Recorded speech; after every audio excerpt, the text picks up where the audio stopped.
Bobi Wine takulembera bayaaye, ekyo sikikkiriza. President Museveni bwe yagenda mu nsiko, abagenda naye abaasooka Obote amuyite akabunza nti nja kajjayo mu Luweero, yagamba nti ali ne nga bwogambye abayaaye. Ni tebaali bayaaye, baali abantu abalumiddwa ensi beenyize, abamu nga battiddwa abantu baabwe. Buli lw'otokyalinga omuntu ng'ali mu byobufuzi omwongera kwagalibwa. Oyo gw'oyita Bobi Wine omulala ye muvubuka ali mu buzibu, ayagala okwenunula mu buzibu bw'alimu era mutuufu. So bw'otunuulira embeera eriwo mu ggwanga, olaba Pulezidenti Museveni agenda kumaliriza atya era anajjukirwa atya mu byobufuzi bya Uganda? Nyali mugeraageranya nga omukulembeze anaatuukirira amaanyi ga Mandela.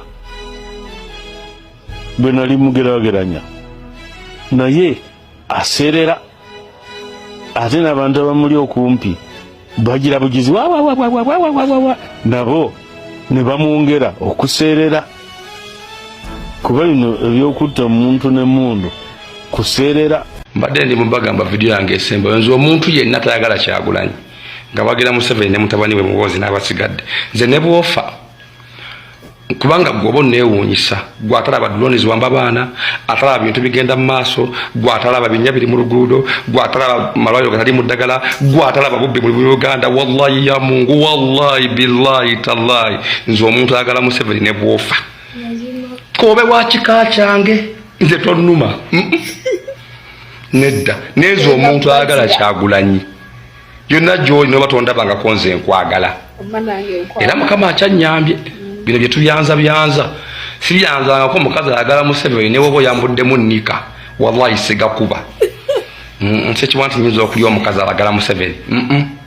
Nkwambuddemu bwe nti nkujjemu akalega, nkujjemu empale, ngowooza ndi wa Museveni ne Muhoozi. Kaakati nno olwo tuba tusumuludde butereevu.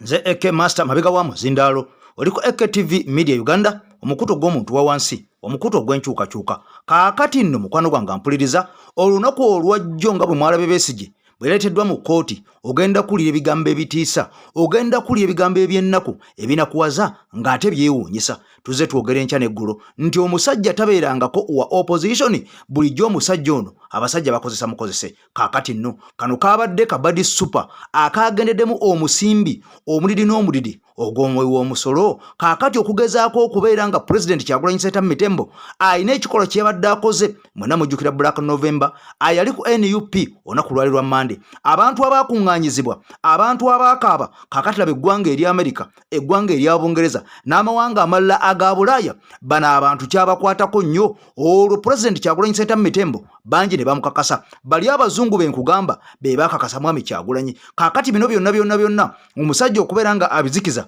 n'okutta amawulire n'okubeera nga abikka kino ekiro ekyaliwo ku NUP gw'ataakiraba, ngenda kikulaga olunaku olwaleero ogenda kutya ensinga bwe weewuunya nti abantu mu Uganda mwebali abalina ennaku abasobola okujja mu maaso go. Oli nayogera ennaku gy'ayitamu, obuzibu bw'ayitamu, n'akulojjera ebizibu n'okulukusa amaziga gwe wekka ng'olowooza nti bakubye emiggo. Kaakati nno bingi ebyaliwo ebyavirako Mwami Museveni okukwata ensimbi, era yayita Besigye mbu n'amuwa ddiiru eno ensava bweti. Kaakati Besigye naye nakkiriza ddiiru, era njagala nnyo mujjukire abantu abasooka okukwatibwa aba FDC abaakwatibwa mu ggwanga lya Kenya e Nairobi ku misango egyekuusa ku bulya mu nsi olukwe, mwe mulowooza jakkirawa. Kaakati lwakira ne Besigye naye bamulumbye Kenya. Bino byonna kimaze okubeera nga kikakasibwa. Waliwo akatambi akavuddeko okuleeta obuzibu kengenda okusooka okubeera nga nkuzannyira. Ogenda kutya okaaba amaziga? Kubanga mukwano gwange mpuliriza, eno ensi gwe gy'otambulira obanga osobola okufuna akawogo, waliwo asiiba n'asula n'enjala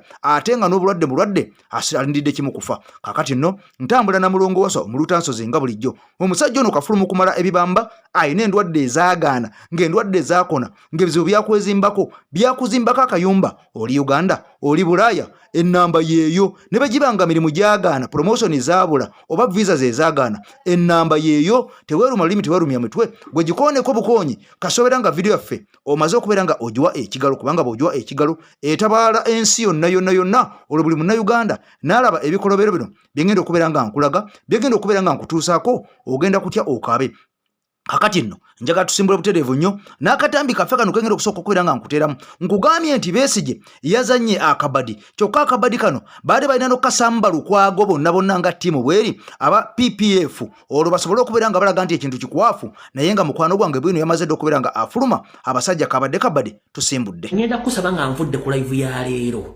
okwatira video zonna ezabadde ku kitebe abazadde b'abaana nga bakaabodde mozi reposting va ku Besigye va ku Alioni Skin Bulaka November kiyakoze Museveni enkoko bazzukulu baayo temuddamu kwogera mboozi yonna muve ku Alioni bubanga omanyi oyagala change please va ku Alioni Skin va ku Besigye ngenda kunnyonnyola Besigye ogenda kutya ne president mwenti kunate kubanga atuuse ngenda kunnyonnyola ogenda kutya muve ku Alioni Skin simanyani ngenda bannyonnyola mugenda kutya Bulaka Fred exposing Museveni to the maximum Chichi ekyaleetedde ne Museveni okwagala okukola stanti zino bye bino wano omanga bibadde mu Black November ne banagita Black Thursday Black November bye bino wano wamanga eno video yakabiza n'aba ambassador oba abantu abava mu nsi z'Ebulaya nga bajja okubakolera mu Uganda yabakabiza eyo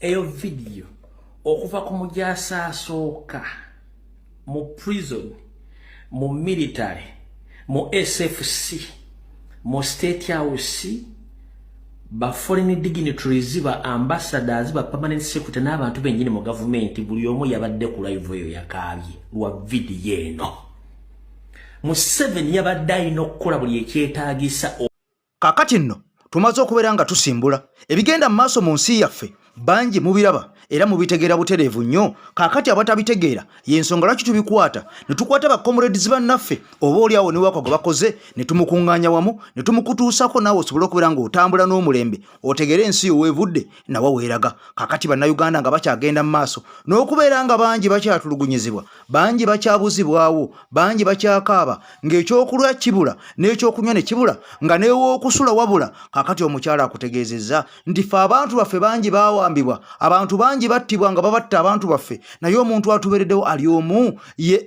NUP stroke people power Mwami Kyagulanyi Center mu Mitembo ne bwe munaatukuba amasasi ne mutumalawo ne bwe munaatutta omusajja ono atubeereddewo nnyo ng'oluusi tetumanyi na kyakulya tetumanyi na kyakuzzaako tetumanyi genda mu ddwaliro waaje banaatuyamba omusajja atubeereddewo era bangi nnyo ababadde bajja nga boogera nga bagamba nti Mwami Kyagulanyi eŋŋanda z'abano butazifaako era mbu bano bangi abaatulugunyizibwa abamu abaabuzibwawo abamu abattibwa kakati nga abasajja babisalaganya aba propagandist aba NRM nga baga nti bano bonna mbu Mwami Kyagulanyi tabayamba era abamu baagulibwa ne ssente ne batwalibwa ne bawa obujulizi nga batafiibwako kakati nno Black November yamaze okubeera nga ezuukusa ebyama era bingi nnyo ebyabaddeawo byotasobodde okubeera nga olaba mu katambi ako kubanga kabadde kampiko naye nga byabaddeyo biyitirivu nnyo abantu bangi abawadde obujulizi bangi baakabya amaziga bangi babadde n'essanyu lingi nnyo olwa Mwami Kyagulanyi okubeera nga babeereddewo ebbanga erisukka mu mwaka ogumu myaka 2 myaka 3 bali myaka 4 ng'omusajja takoowanga kubeera nga ababeererawo. Kaakati nno ebino byonna byatuuse mu bazungu ne basaba ne baga nti kimala kaakati nno olwo sitanti ne zitandika. Era nkugamba nti ebyabeesige okubulira Kenya byonna lwali lukwe olupango luteeketeeke. Kaakati bannayuganda balubuuseemu ne bagamba nti kano kabadi super akatabangawo era twakagaanye twategedde nti badde babuka Black November. Kyokka mu mbeera eno nga bannayuganda bakyakaaba nga bakyalaajana ng'ebintu birinnye emisolo mingi. Kaakati wulira mukwano gwange mpuliriza abasajja bano bennyini gavumenti ya Mwami Museveni yavaayo neeteeka abantu kuyaka ng'ebajje ku mita ziri ezasooka ezasasulwanga ng'osasulira ku lisiiti ne bateeka abantu bano kuyaka. Kaakati olwo yakoono bannayuganda ne babeera nga beerodingira amasannyalaze era ng'omusolo mungi ogutugibwako. Wabula twali tuli awo ne bagamba nti ate yaka gwe twabawa oyo yakamufu. Kaakati mulina ate okugula yaka omupya singa yakayandibadde wa bwerere ogambako nti kale kati kimaze okubeera nga kikakasibwa butereevu nnyo. Era omukazi avuddeyo nakakasa ensi n'agamba nti buli alina mita ya yaka enkadde ampuliriza. Wuliza ebigambo bino ogenda kwewuunya. Okuva nga ennaku z'omwezi 24 omwezi guno gwennyini gwe tulimu ogw'e11 togenda kuddamu kulaba masannyalaze go nga gaaka ewuwo nga tolina gu mita gupya. Togenda kuddamu kulaba ku ttondo ly'amasannyalaze. Togenda kuddamu kubeera nga oyaka wadde nga amasannyalaze goyina mu nju ogagula n'ogasasula era nga buli mwezi obadde ogaweera omusolo. Kati njagala owulire ebigambo bino kubanga ffe bwe tubagamba bangi mulowooza nti oba oli awo twakowa bukoyinsi yaffe naye nga tubabuulira ebyo bye mulina okubeera nga mutegeera. Okimanye nti wadde owasasula amasannyalaze ne bagakuwa ku ssente ate olina okuddayo ogule mita endala ku ssente ezizo nga si gwe bagambye no bagamba nti eri enkadde sikyajagala. By 24th November this year, prepaid meters, Yaka meters, will stop dispensing electricity. Stopping dispensing electricity means that they will not be working because we pull electricity through the system to dispense. They're not said they will stop dispensing, not to threaten you. But what they mean is that these Yaka meters will stop working.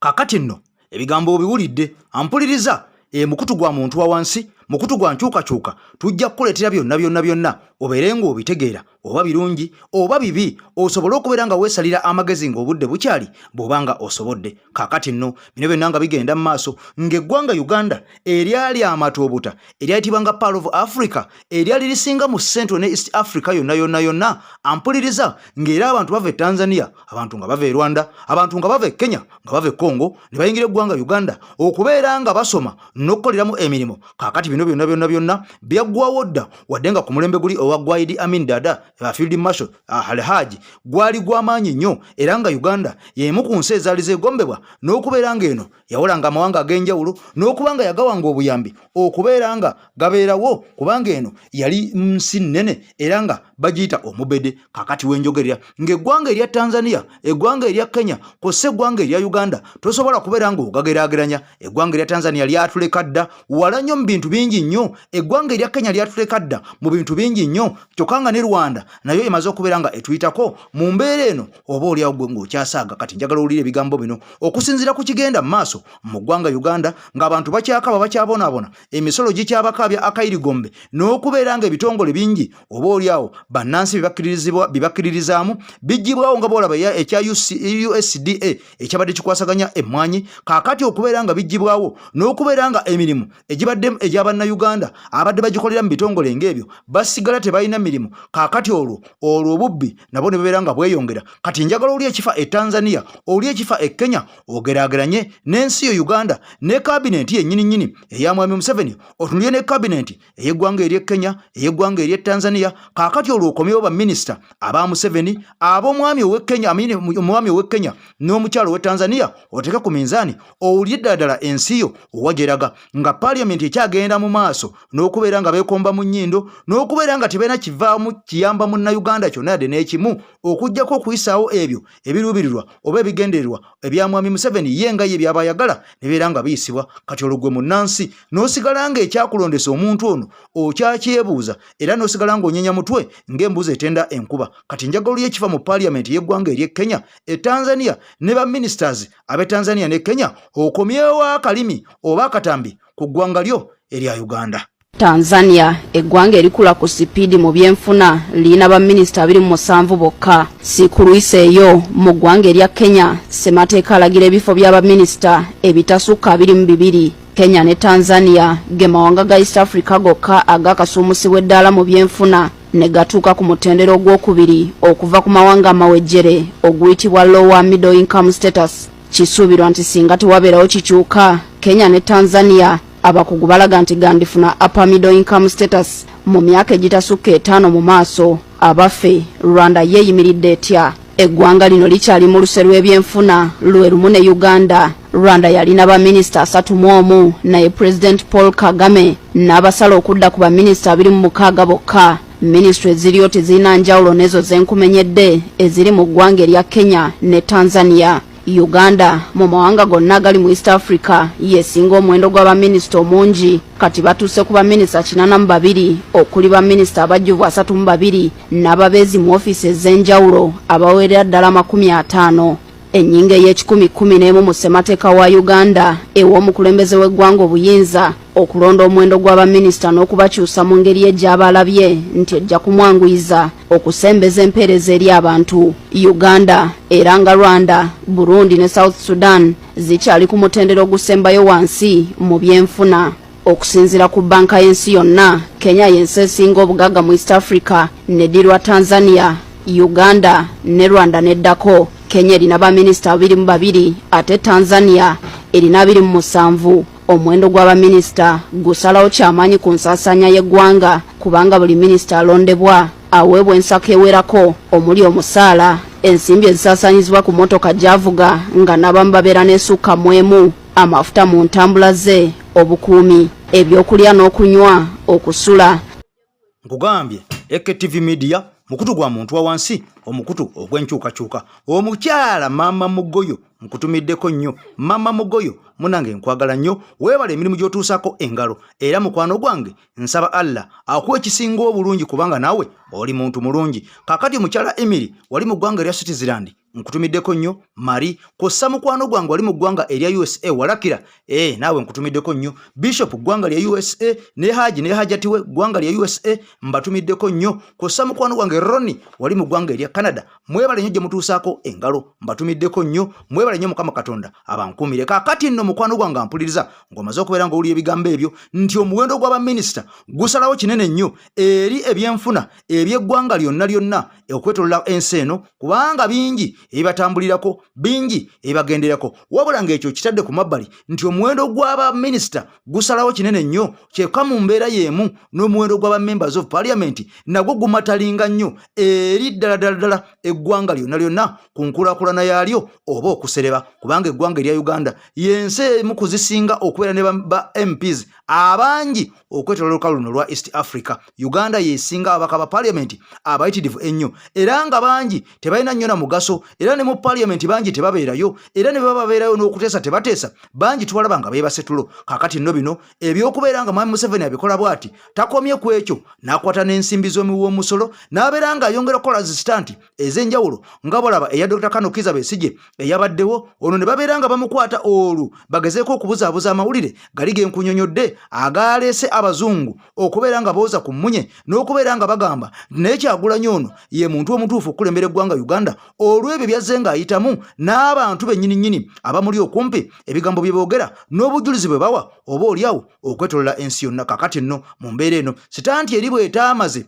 okubeera nga emyumyula ekye babadde baagala n'okubeera nga enoza bannayuganda, bakozewo sitanti endala eya alien skin, ono okubeera mbu naye yabadde n'essaga ey'amaanyi, era ne bagamba mbu ono bamukutte ne bamutwala eruzira olubigambibwa okuba mbu yasse omuntu, mbu era ne kigurupu kye ne kikuba abasirikale bali ku ddwaliro ery'ensambya n'abasawo bangi mbu ne balumizibwa. Kaakati zino zonna sitanti zaateekeddwawo okugezaako okubikkirira kiri kyenkunyonyodde mukwano gwange atugoberera. Wabula njagala nnyo osooka oli ebigambo bino nti buli lw'okolera Mwami Museveni Museveni oyina okubeera nga otegeera bulungi nnyo nti mwami Museveni akwagala olina ky'omukolera wabula kasitoma okubeera nga okiggusa ampuliriza oyinza okufundikira obutali bulungi oyinza okufundikira obubi kubanga ono ye kasitoma okubeera nga otuusa kyayagala olwo oba tokyalina mugaso aba takyakwetaaga oba tokyalina ky'omugamba era bangi nnyo tubalabye basipapa baakolanga beewaananga wabula ne gye buli olunaku olwaleero baafundikira bali mu makomera nga tekyalina muntu aboogerako yadde okubeera nga abajjukira mujjukira omugenzi yajja Ichuli Ismail ono yakola nnyo era yavumaavuma nnyo pulezidenti waffe Kyagulanyi Ssentamu Mitembo kussa abantu ba Nuupu n'okubeera nga batiisatiisa ebigambo ebyali bikangakanga ono naye yafundikira musajja wattu gaakaba gaakomba kaakati nno bangi betuze nga tulaba abakoze ddadda ne bakolera ne mu regimu bangi bambadde ne yunifoomu ez'amagye nga baakubwa amasasi bangi bambadde ne yunifoomu eza poliisi nga baakubwa amasasi ne bafundikira nga battiddwa naye nga bano bonna baalinga basirise oba oliawo nga bigenda mu maaso babiraba naye nga tebayinza kubeera nga babyogerako kakati nno okulabula sinziggu semasiggu kumaze okubeera nga kutuuka eri Alien Skin wandifundikira obuya nnyo nekiwasuubira okubeera nga ofuna notakifuna ng'omusajja ono bw'alabudde ka bulijjo babeera babuulira omwana waabwe ng'ow'omunaku okutwa okunkumula kakati n'omulongo wase omuluutansozi bw'oba alina embeera ekaluubiridde naggambye edda nti nnamba ogyeba ku sikuriini nze sisirikira kizibu kyonna kase nnamba eyo ngifuna ne ngikuwa naawe nsaba ogikozese oba oli awo olitwala bweza kakati n'owulira okulabula n'okuwooninga n'okubeera ng'omusajja ono Alien Skin bamubulidde ekituufu nti gwe mulwana oli muganda awedde emirimu ejjanzi teribuka na nzige mu agreement gy'olina ne banagenda okukuta abasajja aboozegayo bebamanyi ogenda kusayininga nti gwe wassa omuntu oyo obulamu bwo bugenda kukyuka totally naye ogenda kukanya Alien Skin olina njawulo ky'okubeera n'emisegeo egikuba abantu mu ddwaliro mwana gwe masiikiri ni mazi okuba abasawo abake kumakya n'asoma okutaasa obulamu bw'abantu mugomukube gwe mazi bannanga bavubuka bano kale bana babugira ebijiji gino kwefabula bugira ebijiji gyavaawo a man dedicates his life okubeera omusawo n'asomera ku gavumenti gye tumanyirira okusoma si kwangu n'omugamba tuula wansi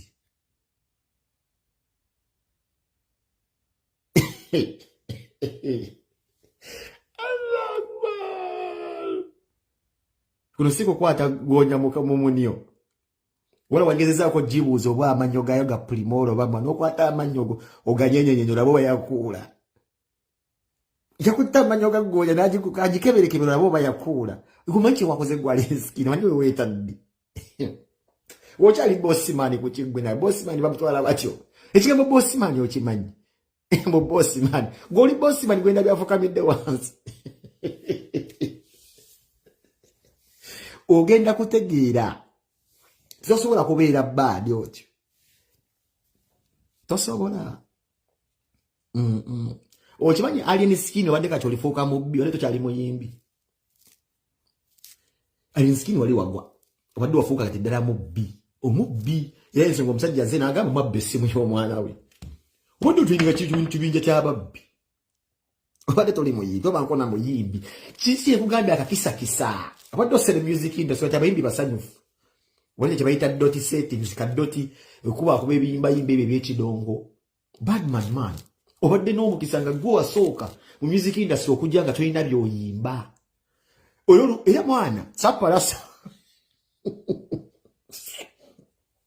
palasa oli kasajja nnyo atuleetera obuzibu olwo oluyi lwewakola lwewakuba omusajja oyo lwaleeta obuzibu naye kati ogenda kukakasa Alien Skin abadde mubbi bazimana nagenda kubira Galaxy njibuuze ne Galaxy mwana mupromotinga muki omubbi w'obuwundi na firimu gye nalabako Kolito Jjo Alien Skin abadde n'olutalo n'omuvubuka omulala gwe beta simanyi mu buleeka vidiyo eno mutagiye Kolito Jjo agifune si mubi Kolito Jjo naawe ensonga inaagamba bw'oba oli agamba maama wa Alien Skin munaamugattamu Kolito Jjo n'akyogerawo ku leediyo ye naye Kolito Jjo ekikyayogera kirimu ensa nti oli waaba agize simanyi gundi n'ogera ku maama we munaye avaawo naye Kolito Jjo nkukakasa nti vidiyo ye walinga kubanga oli kyali wa Alien Skin nnyo walinga akuma mu muliro Alien Skin anoonye omuvubuka era amukube mbwekuba yagwedde ku maama we kwanza Kolito Jjo nkumanyi ng'omusajja omulasita omutuukirivu nti bw'oleetera ekintu oba olina ky'oyisaawo era wayogera ku nsonga eyo naye oli walira maama w'omuntu kubanga oli kyali wa Alien Skin Galaxia Alex yali miskino baba wachi simanyi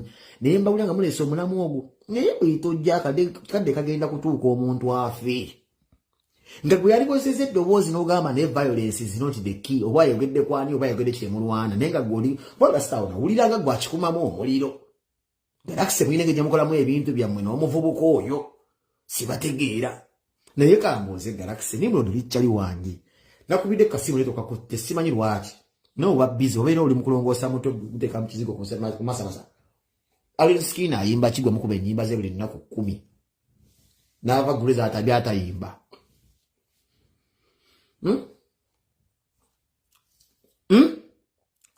Alinskin ayimba biki nakugamba nti ebigambo byonna tubikuŋŋaanya byonna ne tubikuteera wamu osobole okubeera nga otegeera oba oli awo ani muntu mulungi mu ggwanga Uganda ani muntu mubi mu ggwanga Uganda ani ayagaliza ensi ye n'ani atayagaliza nsi ye nakugamba nti buli wamu wonna Mwami Museveni yasensera dda era nga buli muntu yenna agezaako okugamba nti nno ku bya Mwami Museveni oyo either amukirizisa na kifuba oba namuwe sente nabeera compromised kakati nno bino byonna nga bigenda mu maaso mulabe kigenda mu maaso mu parliament kakati abayimbi mbalaba bonna babaawulayawulamu abaali bayimba ebitegerekeka baava dda ku mulamwa abaayogerayogerangako bonna baasirika dda babavubika dda omugaati mu kamwa kakati olwo ne mu bitundu ebirala oba ebitongole ebirala oba sectors endala ng'ez'amawulire ne bannamawulire bangi nnyo abaasoma amadiguli bagayina ku mitwe gyabwe era obukugu babulina bulungi ku mitwe gyabwe era bakola mu bitongole oba mu company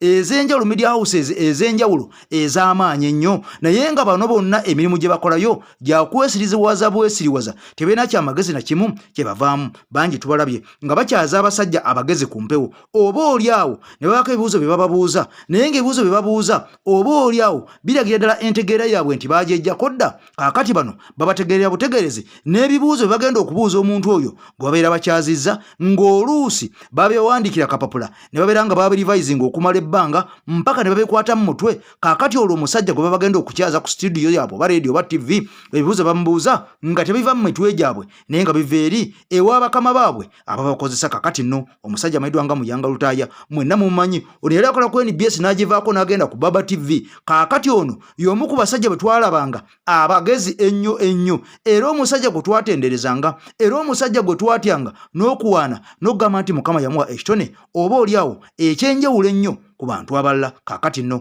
omusajja ono bingi nnyo byazzenga akola oba oli awo n'ebibuuzo bingi nnyo ebizzenga byebuuzibwa naddala bannayuganda ku muntu ono nti ddala musajja ono eyeesimbawo n'atawangula n'agenda ne mu kkooti n'agwa ne bamusingirayo omusango kiki kyategeeza era okuva mu sayidi ey'abantu nadda mu kuwagira MK kitegeeza ki olwo omusajja ono aba akyali ku mulamwa gwe oba bayaguvaako dda ng'omusajja ali ku mugaati gumuli mu nsawo na mukamwa gwakolerera kati njagala owulire ebibuuzo bino bye yabuuziza omusajja ono amayiddwa nga Lubega Sseggona akali amaggwa n'engeri gye yamuzzeemu ojja kakasa abasajja nti bangi emitwe gyabwe tebakyagikozesa n'okukkiriza Muyanga Lutaaya n'okusoma ku okimanyi nti empapula ze z'obuyigiriza enzirinako yesu ng'eyali looyawo nkimanyi n'obuyigirize bwo bwe mmanyi n'obukugu bw'emmanyi ontunuulira ng'oyina ne gaalubindi manyi mu byalo eyo gye muva omusajja abeera ne gaalubindi yabeera omugezi ku kyalo yabeera omusajja omukulu oyina gaalubindi oyogera oluzungu oli munnamawulire oli musomesa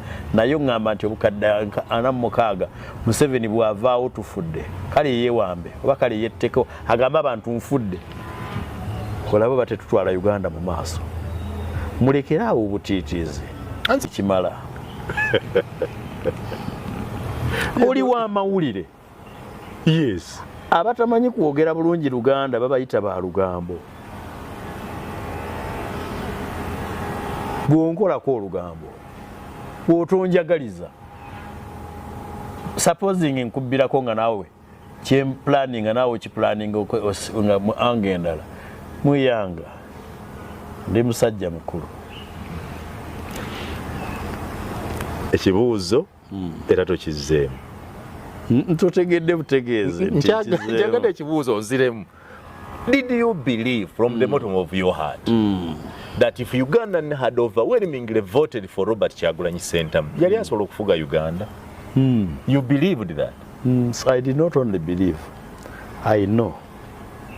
Naye bw'abanga yali tasobola kufuga Uganda ate nga bannayuganda bamulonze twatuuka tutyawo obubi bw'omusajja gwe nakugambye ate nagambye nja kujjambu kulambulira mpola mpola wadde toyagala buulira obubi bwa Museveni omukotoggezi bannabyabufuzi abali wakati w'emyaka gye n'egya Kyagulanyi oba n'egyange oba naawe aba NRM kale abange baveeko bali luddawa oyagala kuŋŋamba nti eggwanga eri abantu obukadde 46 tulina omugezi omu yekka ye Museveni ng'ate baatugamba n'otugamba nti omuntu bw'ajja akula ebintu ebimu kava egendeka gwe kimanyi nti bazadde baffe bwe bakaddiwa tutandika bategeerera gw'omanyi ekyo wa Museveni okumira empeke Natasha amala mulimbalimba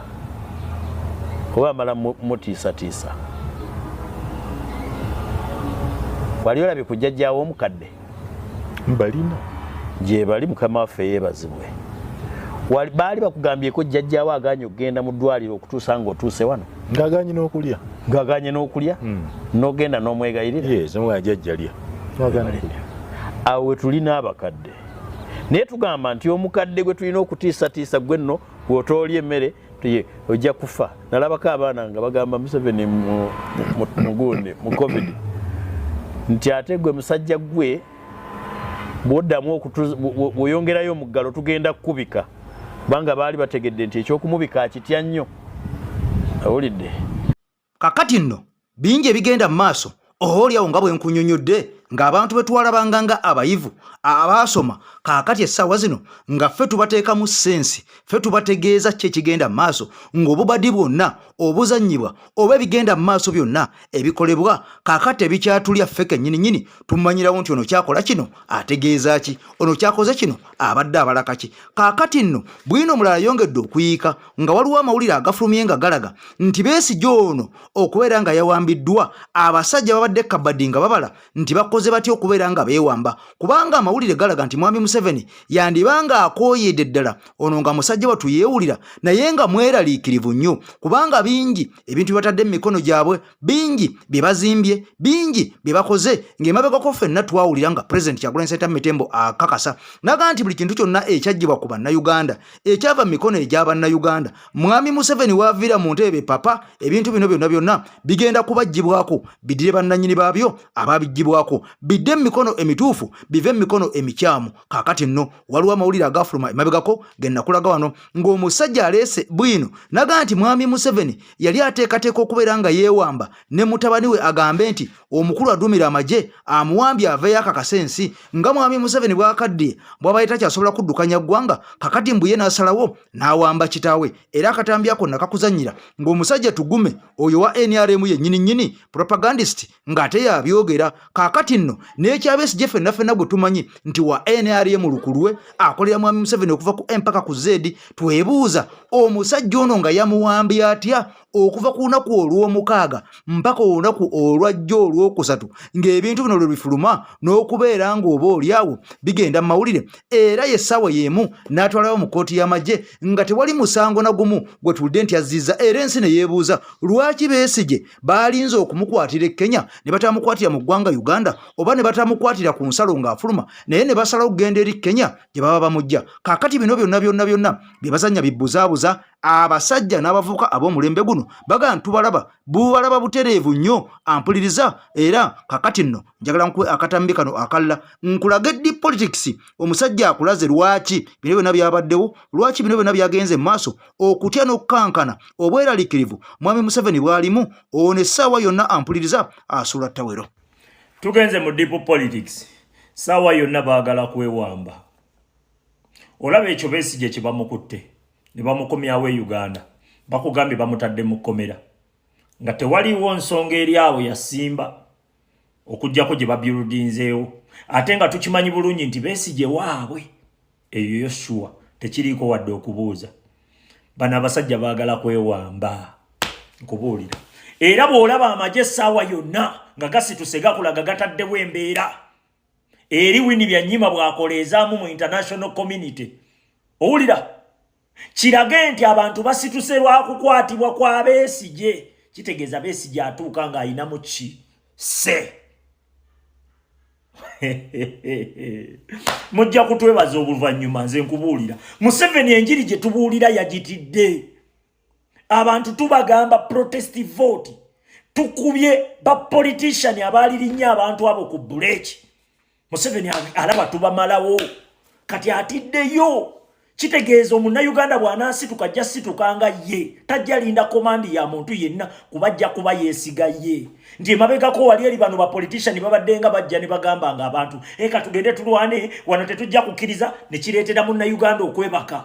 Naye Munnayuganda bw'atuuka wali abadde nga alinda gundi kati yajja situka ku lulwe. Kitegeeza ki? Museveni takiyinaako control. Tayagala kutuukayo. Ekyo nkubuulira. Tayagalira ddala kutuukayo. Kati ssaawa zino basiteginza akabadi kaabwe. Naye nga akabadi kaabwe kagwera mu kwewamba kubanga nze neebuuzizza nti ddala kituufu Besigye gwe mmanyiddeko ddala. Awatali wadde okubuuza nti wa Museveni ssaawa zino babalaka ki okumuteeka mu kkomera. Kubanga tosobola kungamba nti bazimba buzimbi trust yokka kuba bakimanyi bulungi nti ffe weetuli tukimanyi buzaabuza abantu twabayigiriza katembo oyo yenna nagambye obukodyo bwe bakozesa bonna bukadde ffe tuli baana bato tuli soba tetunywa mwenge osegedde ebintu tubiraba ne tubitunuulira ne tugamba kano ke bakola kategeeza ki waliwo bunnaffe wano obutamanyi lutalo luno obutamanyi biro obutabala biro. Tuli mu biseera ebisembayo eby'oluvannyuma abasajja bali ku pressure y'amaanyi nnyo. Banoonya engeri gye bakyusamu obuyinza ebabuze omusajja abayimiriddemu bw'ati walabye Museveni ng'atema ekitooke. Museveni ekitooke kyamwetaagisiza ejjambiya 8 ekitooke ne kigaana oggwa ng'aki omanye ekitooke okukulema ottema ejjambiya 8 ne batuuka ne banyoola na kinyoolo okukiteeka wansi.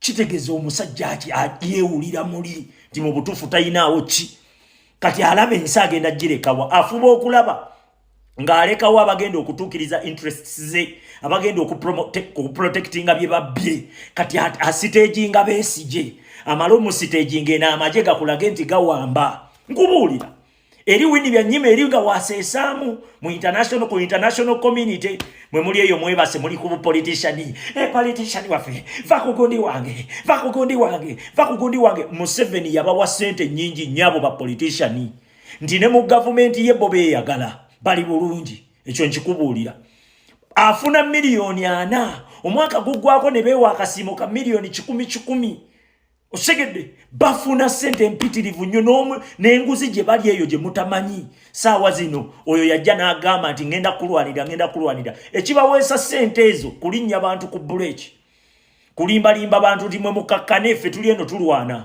Osegedde kati ekyo kye tukola tuli mu kukutula wingi ya politikisi ba politician tubakuba tubejjako we baba bakutugoberera nga ddala kituufu bali ku mulamu abatudde ku mugongo batandika okwogera bye twogera. Naye tetugenda kukola ki? Tetugenda kubakkiriza kutukulembera bajja tusuulayo. Kyokka obwana tebumanyi mugaso gwa bino bye tukola tebumanyi. Waliwo ebintu bye tukola nga mujja tusiima myaka 10 maaso mugambe senga kyali bwe kiti. Nkubuulira nalabye nga butaddeka mu amaanyi mangi nnyo bonkubidde enkiiko wane South Africa abakuba abakulembeze baffe ne ng'alengera nnono zino embuzi mwe muli mu situlago ba muli mu kunyumirwa mwe babateekawo muwuddise bannayuganda. Museveni abagamba mubeebase pulezidenti bamukubye essasi tokozeeyo wadde meeting threat etuuse ku mukulembeze King Saha yakyogedde naye okola meeting mbu kubanga twayogedde ku bakulembeze mbwanti twayogedde ku Namboze akoze amanyanga ge twayogedde ku Zaake akoze amanyanga ge mwe munaategeera olutalo luno mmwe mujja kutegeera. Nze nkubuulira teekawo amaaso katandika butandisi woowulira nga beewamba tobera surprise. Ebigambo bino bituuka eri omuntu yenna ng'ebizibu byakukwatira mu manvu ng'ogezezzaako buli wamu okubyetakkuluzaako wabula n'okootakoota mu gaabwanda. Omulongo wa Swanga mu Luutanso zaakusabye okkalire kubanga Zebulembe okukunaazaako amaziga ng'oyota ku byoto bye kafuumuula bibamba. Gwe wenna ng'ogobye ku mpapula ezifuluma eggwanga nga byagaana koba ebweru wa Uganda ng'obutuuze bugaanye amaka gakulemye emirimu gitabuse bizinensi kunyiye omulongo waswaye mutuufu okukuwonya embeera yambula butuulo ng'agenda kukumira ku byoto kuba ku ssimu nooti 752228 nooti 910 awo mube butoola n'omuluuta nsozi olwo yalambulula ebikutte entimba n'emigadde wanaakuwunzikira nga weeyagala ng'ebiiri gye ebitannaba kugwa kyankooto. Besigye n'ababuuza yes tukkiriziganyizza omuzannyo guno tugenda kuguzannya tutya. Abuuza abantu guyeere gwakutaano abuuza tugenda kuguzannya tutya mu meeting eyo. Yoseeri n'amugamba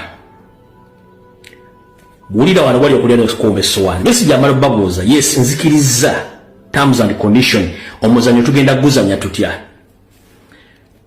Museveni ne bamugamba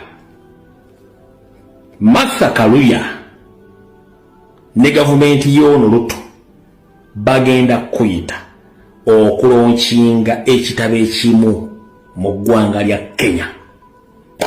Zamawuliddeko ku story gamba nti he was invited to launch a certain book in Nairobi. Njagala omuntu atawudde ku statement eyo nga bwenywa ku mazzi.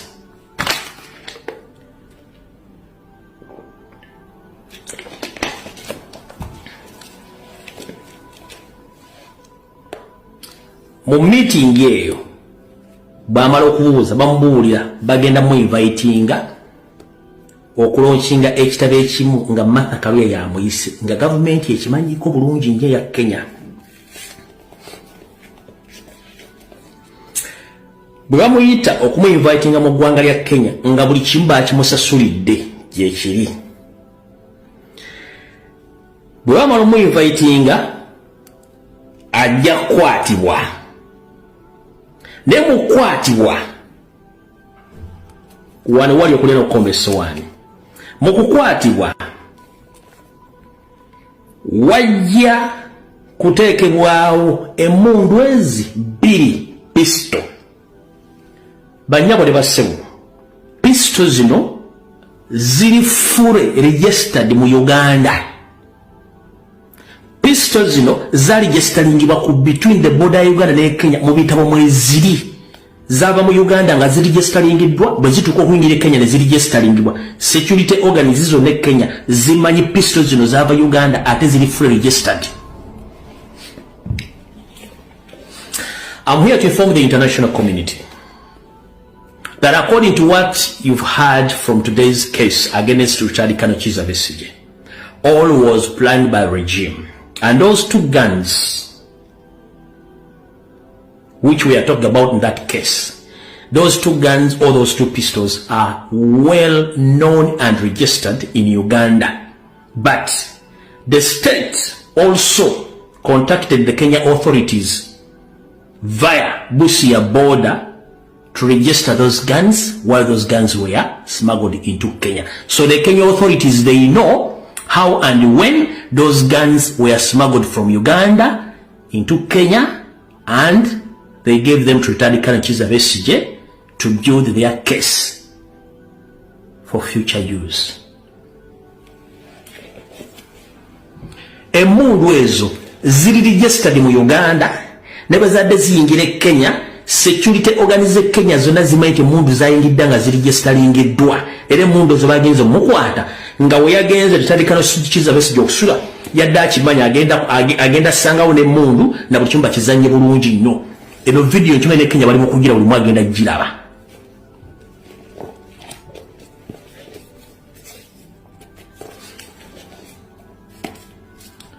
Lwaki mu ggwanga nga Kenya ku kapasite ya Richard Kanochiza Besigye nammwe abayingira mu nsi ez'enjawulo, kabeere Museveni tayingira mu America na mundu nowhere. Kabeere Museveni mu ggwanga lya America oba erya UK tayingira na mundu no. Kati bano abali mu East Africa nabo okuyingira ne mundu zimala kubeera registered yawo nga baziregisterinze. Ompulya bulungi nnyo. Bw'oba kati kino wali okulina okukomba essowaani, bw'oba zizza omusaba kusanze no full ammunitions mu ggwanga lya Kenya, Kenya yeesooka okuvunaana wa mukategete James birungi kuoli Museveni kuoli mwenna kwemuli. So stop fooling Ugandans. If they caught you ready-handed with a gun in a foreign country, it's that country to charge you first, and they can't extradite you to another country before they charge you from that country.